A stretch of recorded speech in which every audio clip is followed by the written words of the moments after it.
दोस्तों, Johnny Depp और amber heard को तो आप जानते ही होंगे, जो अपने केस के कारण कुछ समय पहले काफी चर्चा में रहे थे। हम आपको बता दें कि जॉनी डेप और एम्बर हर्ड हॉलीवुड के दो बड़े सितारे हैं। जॉनी डेप हॉलीवुड की popular movie pirates of the Caribbean movie में बतौर एक्टर जैक स्पैरो की भूमिका निभा रहे हैं। एम्बर हर्ड जॉनी डेप की पत्नी थी। कुछ साल पहले इनकी शादी हुई थी और बाद में इन दोनों का तलाक भी हो गया था। तो दोस्तों, आइए विस्तार से समझते हैं जॉनी डेप और एम्बर हर्ड के बीच हुए विवाद को। हॉलीवुड के अभिनेता जॉनी डेप ने साल 2015 में एक्ट्रेस एम्बर हर्ड से शादी की थी और 2 साल बाद 2017 में दोनों का तलाक हो गया। हालांकि तलाक के बाद भी दोनों के बीच विवाद खत्म नहीं हुआ और एम्बर हर्ड ने सार्वजनिक तौर पर डेप के खिलाफ कई आरोप लगाए। इसके बाद डेप ने अपनी पूर्व पत्नी के खिलाफ $5 करोड़ का सार्वजनिक मानहानि का मुकदमा किया। जॉनी डेप और एम्बर हर्ड के बीच कब क्या हुआ, आइए जानते हैं। दोस्तों, सबसे पहले बात आती है साल 2009 की। साल 2009 में जॉनी डेप और एम्बर हर्ड की पहली मुलाकात रम डायरी फिल्म के सेट पर हुई थी। इस फिल्म में जॉनी डेप ने एक पत्रकार की भूमिका निभाई थी, जिसे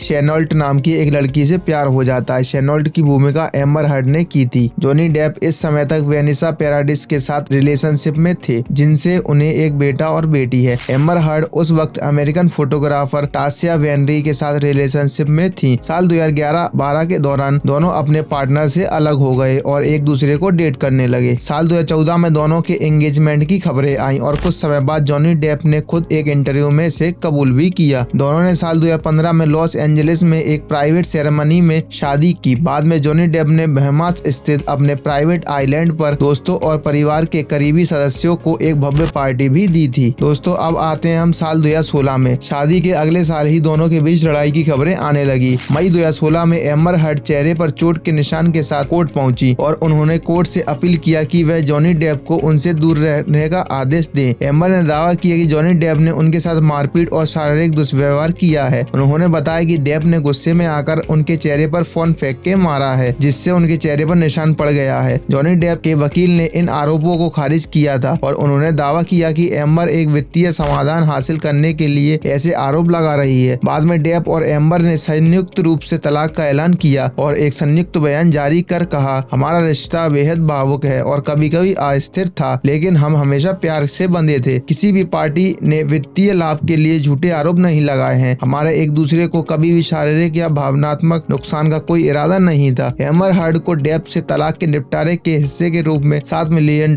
मिले, जिसे उन्होंने बच्चों के अस्पताल को दान कर दिया। साल 2017 में दोनों के बीच तलाक की प्रक्रिया पूरी हुई और आधिकारिक रूप से उनकी शादी खत्म हुई। साल 2018 में एम्बर हर्ड ने वॉशिंगटन पोस्ट में एक आर्टिकल लिखा, जिसमें उन्होंने बताया कि कैसे महिलाओं के साथ घरेलू हिंसा और शोषण के मामले में प्रतिष्ठित संस्थाओं और दुष्व्यवहार करने वाले बड़ी हस्तियों को बचाया जाता है। एम्बर ने इस आर्टिकल में कहीं भी जॉनी डेप का नाम नहीं लिखा था, लेकिन सभी ने इसे डेप से जोड़कर देखा और उनकी काफी आलोचना भी हुई। इस विवाद के बाद डिज्नी ने जॉनी डेप को pirates of the Caribbean series से हटाने का ऐलान किया, जिसमें जैक स्पैरो की भूमिका निभाने के लिए जॉनी डेप पूरी दुनिया में मशहूर हैं। साल 2019 में जॉनी डेप ने एम्बर हर्ड के खिलाफ $5 करोड़ का मानहानि का मुकदमा दायर किया। याचिका में दावा किया गया कि एम्बर हर्ड ने अपने पक्ष में सकारात्मक माहौल बनाने के लिए झूठे आरोप लगा रही है, जो धोखाधड़ी है। इसके बाद हर्ड ने कई और मामलों का जिक्र किया, जिसमें उनके साथ शारीरिक और मौखिक दुष्व्यवहार किया गया था। जुलाई 2020 में द सन नाम के एक ब्रिटिश मैगजीन में जॉनी डेप को पत्नी को पीटने वाला बताते हुए एक आर्टिकल छापा और कहा कि यह उनकी पुरानी आदत है। जॉनी डेप ने इस मैगजीन के खिलाफ भी मानहानि का मुकदमा दायर किया। जॉनी डेप की 2 पूर्व पत्नियों विनोना राइडर और वेनेसा ने डेप के समर्थन में बयान दिया और इन आरोपों को गलत बताया। यह मुकदमा 3 हफ्तों तक चला और इस दौरान जॉनी डेप ने दावा किया कि एम्बर उनके साथ रिलेशनशिप के दौरान भी किसी और पुरुष के साथ संबंध में थी। हालांकि एम्बर हर्ड ने इन आरोपों को खारिज किया। नवंबर 2020 में कोर्ट ने इस मामले में डेप के खिलाफ फैसला सुनाया और द सन के आर्टिकल को न्यायोचित ठहराया। इस फैसले के बाद जॉनी डेप को फैंटास्टिक बीट्स फ्रेंचाइजी फिल्म की सीरीज से निकाल दिया गया। मार्च 2021 में डेप ने इस मामले में हाई कोर्ट में अपील की, लेकिन दूसरी बार उनकी याचिका ठुकरा दिया गया। अप्रैल 2022 में डेप और हर्ड के बीच मानहानि मुकदमे की 11 अप्रैल से अमेरिकी राज्य वर्जीनिया में सुनवाई शुरू हुई। इस दौरान दोनों लोगों से जुड़े कई बड़ी हस्तियों को गवाही के लिए बुलाया गया। इस सुनवाई की लाइव स्ट्रीमिंग हो रही थी, जिसे पूरी दुनिया के लाखों लोग रोज देखते थे। डेप ने इस दौरान स्वीकार किया कि उनके और एम्बर हर्ड के बीच मतभेद बढ़ गए थे। हालांकि उन्होंने साथ ही यह भी कहा कि उन्होंने एम्बर या किसी भी महिला पर आज तक अपने जीवन में हाथ नहीं उठाया है। पूरी सुनवाई के दौरान 2 जून 2022 को कोर्ट की जूरी ने इस मामले में जॉनी डेप के पक्ष में फैसला सुनाया। एम्बर हर्ड ने दावा किया था कि जॉनी डेप ने अपनी शादी से पहले और बाद में उनके साथ दुष्व्यवहार किया था। जूरी ने एम्बर हर्ड का पक्ष सुना, जिसमें कहा गया था कि डेप के वकील ने उन्हें बदनाम किया था और उनके दुष्व्यवहार के आरोपों को धोखा कहा था। लेकिन एम्बर हर्ड इन आरोपों को किसी भी तरीके से साबित नहीं कर पाई और यह केस हार गई और केस का फैसला जॉनी डेप के पक्ष में सुनाया गया। और जूरी सदस्यों ने कहा कि एम्बर हर्ड को जॉनी डेप को हर्जाने के रूप में $1,50,00,000 का भुगतान करना होगा और जॉनी डेप को एम्बर हर्ड को $20,00,000 का भुगतान करना होगा। इसी फैसले के साथ यह केस यहाँ पर खत्म हो जाता है। दोस्तों, इस केस में हमने देखा कि हर बार सिर्फ आदमी की ही गलती नहीं होती है, कभी कभी औरत भी गलत होती है। दोस्तों, आज की वीडियो में इतना ही। वीडियो अच्छा लगा हो तो लाइक कर दीजिए, वीडियो को ज्यादा से ज्यादा शेयर कर दीजिए और ऐसी ही इंफॉर्मेटिव वीडियोस को देखने के लिए सब्सक्राइब कर लीजिए चैनल को। मिलते हैं आपसे अगली नेक्स्ट वीडियो में, तब तक के लिए धन्यवाद।